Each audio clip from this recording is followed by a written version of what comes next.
advisory and financial planning services are offered through Simplicity Wealth, LLC, and SEC Registered Investment Advisor. SEC registration does not constitute nor endorse of the firm, nor does it indicate that the advisor has attained a particular level of skill nor ability.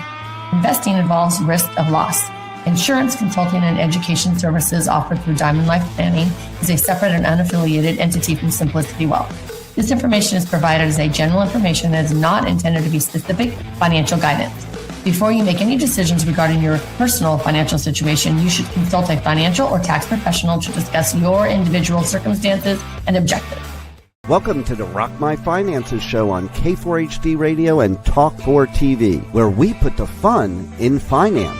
Join Powerhouse Jennifer Jost, CDFA, CMC, and Private Wealth Advisor, as she collaborates with you to create clarity, control, and confidence with your money, your way.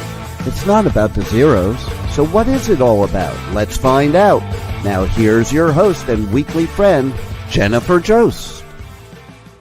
Welcome back to Rock My Finances. This is Live Your Diamond Life, authentic Q&A for women. We are on Chapter 4. So that means you have to go back and listen to Chapter 1, 2, and 3.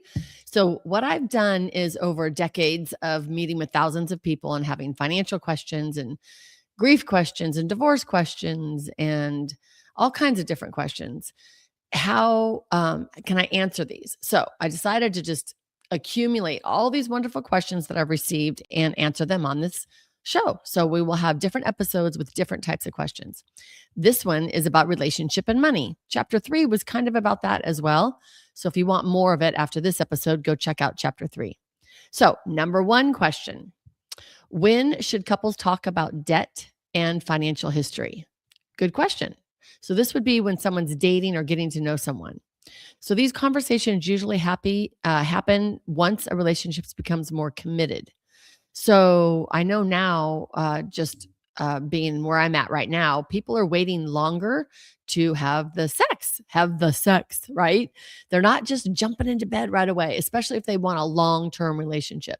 If they're just looking for a quick hookup, yeah, they're going to be doing that. But if they are looking for a partner for life, or at least for the next 10, 15 years, they want to wait longer on the oxytocin messing up our brain waves and giving us a false sense of love when maybe we're not that compatible. So they're waiting on those wonderful feelings that sexuality can bring them until they're really committed. I would say the same for money. Let's hang on, because that is a big trigger. However, we can still be talking about our values and things up front to kind of give us a gist of the idea. But to talk about how much debt you have, do you have any good credit? Do you have any bad credit? What are your financial responsibilities? What assets do you have? What liabilities do you have? We need to build a really good trust foundation before we start talking about money like that, especially when a lot of us are dating on dating apps or meeting people on dating apps, and we really don't know them anymore. It's not like your brother-in-law is working with this guy for 20 years and he's introducing you, right?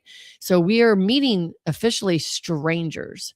And so we really don't know who they are. So let's pump the brakes a little bit and let's spend some time getting to know someone before we just start, divulging all of the special things about us.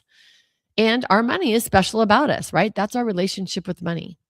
As a financial advisor myself, I have met with several couples in their beginning dating periods around, 4, 5, 6 months into the system or into the relationship. And I've met with both of them to talk about money. And that way, we're not really sharing assets, but we're talking about how we think about money, how we feel about money, how we deal with money, because you all know me, F word is my favorite word, and how we feel about money is how we feel about everything. So it will come up in this love relationship. Even if you don't want it to, it's going to come up in this love relationship. So it's a good idea to talk about some things, but just not right off the bat. Give it a little bit of time. Okay. Number 2, how do we bring up money without creating tension? This can be in any length of relationship or any type of relationship, right? Money conversations often go better when framed around shared goals rather than criticism. So, like asking questions like, what does financial security look like to you? That can be something that can open the door, right? Um, you can have a really meaningful dialogue around that. The goal is to understand how they feel about financial security and what it actually looks like and not judging around that. So another question would be, what is security to you? I know that's one of my questions I ask all of my clients. Feeling financially secure, what does that mean? Some people might say $100,000 in the bank. Somebody else might say no credit card debt. Somebody else might say being able to control my own money. Somebody else might be able to say I have enough money piled up to where the interest is being made and I don't have to work anymore and I'm secure no matter what happens with the stock market. If the money goes up and down, I know that I'm going to get this fixed interest every month and I know that I'm safe. Another person might just say, my job brings me security. Like everybody could have a different answer to that question. So that's a great question. What does financial security look like to you? Before that question, you might even ask, is financial security important to you? Is that one of your values, right? That is one of my huge values is financial freedom, which equals financial security to me. So that's at the top of my list, right? Obviously for what I do, it should be. So that's a really good way to ask around it. Now, let me put questions to parents and children. How do you feel about having the money that you have right now to do things? How would you feel if you had more money? How would you feel if you had less money? To try to gauge if money stresses them out or not, especially high schoolers are great before they go off to college and start handling money on their own or in college, right? My daughter always worked. So she's worked since high school and college and everything. And so she has handled her own money, which is great. My son handles his own money. Like he's a lot more frugal than I am, or my daughter is, I can say, which is hilarious. But how they feel about money is important. So that's always a good question to anybody at any age, anywhere. Like that's just a great way to get to know somebody. Question number 3. What role does financial independence play in a healthy relationship? Now, this is just information from JJ. This is from Jennifer here. This is my opinion only. Financial independence doesn't mean it's separation. It means it's confidence and capability of being on your own with money. So I love, like I did a whole series for feeling independent with your money, no matter if you're married, been married for 50 years, 20 years, 5 years, whatever. You should be able to know that you can stand on your own 2 feet with your own either income or your assets or your ability to derive an income, whatever it is. Because if you start leaning on someone else's income, that's where all kinds of emotional turmoil comes in. Codependency comes in, financial abuse comes in. Everyone should know that they can stand on their own 2 feet financially. Then you are coming to this relationship as an equal and not as a victim or a poor me type of situation. So I believe financial independence plays a huge role in a healthy relationship. Now, you can know that you both come in with maybe the same income or somebody might be a little bit higher. And then you choose to maybe someone stays home and takes care of the kids and starts to raise a family. That's fine. That's great. But that person that's not earning an income still needs to have their own account, their own money, their own access to the family money, and still needs to know what's happening with the household money, even though they're not bringing in the money. I know old school is, the breadwinner controls all, rules all, makes all the decisions. And there's a lot of religions out there still that says, the man is the head of the household and he makes all the decisions. And that's great. All I'm saying is the other person also needs to know what's happening. They need to have the passwords to all the bank accounts. They need to see the statements on a regular basis.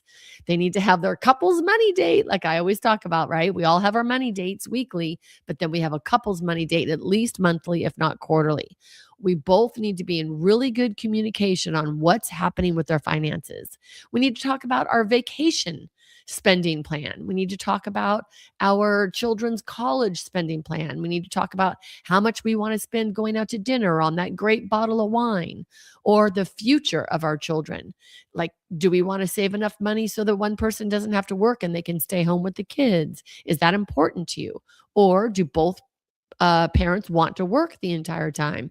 And if so, how much are we going to pay for daycare? Do we need family daycare? There's so many questions that revolve around money. I highly suggest that if you don't have a good relationship with money yourself, your relationship is not going to have a good relationship with money either. So definitely pull in a coach. I know a really good money coach. I think her name's Jennifer. Yeah, I think I would give her a call. I swear she helps out thousands of people and tons of couples to get ready on the same page around money. And it's easy. I know it doesn't feel easy because it feels so big, but I tell you, it's an easy step-by-step process to get on the good relationship with money so that your relationship can be about you and your love and your future and your fun and not about the stress around money. Okay, question number 4. How can couples talk about money in a way that builds trust? Now, when we are just starting dating, we don't have that trust, right? We're just learning this person. So trust grows when money conversations are consistent, respectful, and transparent. Couples who regularly check in about finances tend to avoid surprises and misunderstandings. So, we want to set up our money date. Yes, you heard it here. I know you hear it all the time, but we need to literally schedule that as sacred time. And I know we can always push things back and push things away, but when you're at work and your boss needs something, you get that done, right? So you need to hold your relationship with money and your relationship with your person, your special person, sacred. That is sacred time that does not get messed up. So we need to talk about money on a consistent basis. You can pick the time. You can pick the weekly, monthly, quarterly, nothing more than that. I mean, we all have to do it every time around our taxes, right? Right now, this happens to be March. So we're getting ready for our tax time. I just submitted all mine to my CPA, which is awesome. Feels so good. So I get a little pat on my back because I actually accomplished something. And that feels really good too. And when we're having that conversation with our special person about money, and it tends to go a little bit more negative, stop, take a breath, walk away for a minute, say, I'm going to need a 10-minute walk around the block. I'm going to go walk the dog. I'm going to go take a hot shower. I'm going to go jump in the pool, whatever it takes. I'm going to go have a cup of coffee and then come back to the conversation. But really, during that time, it's not just about walking away and going, oh my God, they're so stupid. No, and put them down and put it all on them. Your time to walk away, always in every fight, is reflection upon how you can do better. So when we take a break and walk away, it's coming. My question to me is, what is that really about? It's never about what we think it is, and it's never about the money. It's about what's underneath my relationship with money. So what am I really feeling here? And what I'm usually feeling is I'm not perfect, or I'm less than, or I've made a mistake, or I'm afraid I'm going to make a mistake, or I feel bad about the future. Or I'm sorry, I feel bad about something I've done in the past, and I'm bringing that forward to this conversation. So it's always good to step away, take a breath, and say, okay, what am I really bringing to this conversation? And how can I say, you know what? I forgive myself for the past. Let me just know that everything's going to be fine. The universe has got my back. Everything's always working out for me. And step forward into the conversation of what I really want done. And usually there's a saver and a spender, right? And if the saver can speak consistently, coherently, and without put downs, the spender is going to hear the saver. They're going to hear them on, I'm just really nervous about spending this much money. And I'm nervous because I want to do this, this, and this. And I'm not going to be able to do that if we spend too much here. And it's keeping it with I messages, keeping it in the feeling level, keeping it from the heart level, keeping it like, you're wrong. You're spending way too much money. I can't believe you're doing that. No. It's I feel nervous because I'm afraid we're not going to have enough money to go do this or go do that. Does that make sense? So it's a lot of different ways that we can build trust. And the more conversations you have without blaming and judgment the other person, the more trust builds. And once we have a lot of trust, it's like overflowing in our bucket, right? We are just overflowing in our bucket. It's amazing. Okay, question number 5. What financial conversations should happen before moving in together or even getting married? Couples benefit from discussing income, debt, spending habits, financial goals, and expectations for managing money together. Also, financial advisors can help with this, y'all, and money coaches. Just saying, I help couples get organized all the time. How are we going to start with this? We have our spending sheet. We have our ideas of where our bills are now. We set up our money dates. We want to talk about everything. We want to talk about, okay, the wedding. The wedding could be very expensive. Do we want to spend that much money on the wedding, or do we value assets more? Do we want to go buy a rental house for property income later? Do we want to buy a business? Do we want to start a business? Do we want to buy a house first? What do we want? Do we want to make sure all of our debt is paid before we buy a house? Then, if you're choosing a couple that's having children, then that's a conversation to have. Is it a couple with college debt still, education debt that they need to have that paid off? There's lots of different conversations that we can have, remembering not from judgment, not from blame, but from I messages and how I feel, which is why we all need to know our relationship with money before we jump into a couple, before we jump into living together. Living together is a little bit easier because you need to be able to take care of the household. Do we want to have a joint account? So when I lived with my last husband, yep, I've had 3, y'all, and I might not be done. We'll see how it goes. But I just did an episode on Akashic Records. You guys should check that out. It's with Kelly Jones. I recorded that episode. It was amazing. And she said that my Akashic Soul records say that I'm good right now. And I feel really good about being single right now because I'm very busy birthing this amazing destiny that I have for help, I think, empowering women. And I choose to do that around money. So you're in the right place. Anyways, so knowing that when I did move in with my last husband, we did have a joint household checking account as well. And so then we both contributed to that household checking account. So that household checking account paid for groceries around the house, dinners out, vacations that we wanted to do together. So it was kind of like our relationship account. And then I had my money, he had his money, we had independence. Then if you wanted to buy each other a gift, you didn't know, where that was coming from or anything like that, which was very nice. But we also contributed together to the household financially. And we both put in the equal amount each month, which felt very good. So we had independence and we had autonomy and we had a relationship that was very important. And we paid our relationship, right? We gave our relationship money. Okay. Question number 7. What if someone was financially hurt in a past relationship? Okay. Ding, ding, ding. That's a great question. Financial betrayal can leave emotional scars 100%. A money coach can help with someone processing that experience and rebuild confidence, while a financial advisor can help create safeguards that provide security moving forward. Okay. Basically, what that means is I'm here to help y'all for sure. We want to make sure that you're not bringing your past into this relationship. We want to look at what happened in the past, what we would have done different, and what we would do different moving forward so that you are independent in this new relationship with money and this new person. So we don't bring our past hurts in, even though we are all an accumulation of our experiences in every relationship. And if we've been betrayed in the past about anything, we tend to bring that in our money relationship. So we really do want to look back at our past. So I picture us driving in a car together. Okay, y'all, we're sitting in a car together. Mine happens to be a convertible because that's just the way I'm rolling right now.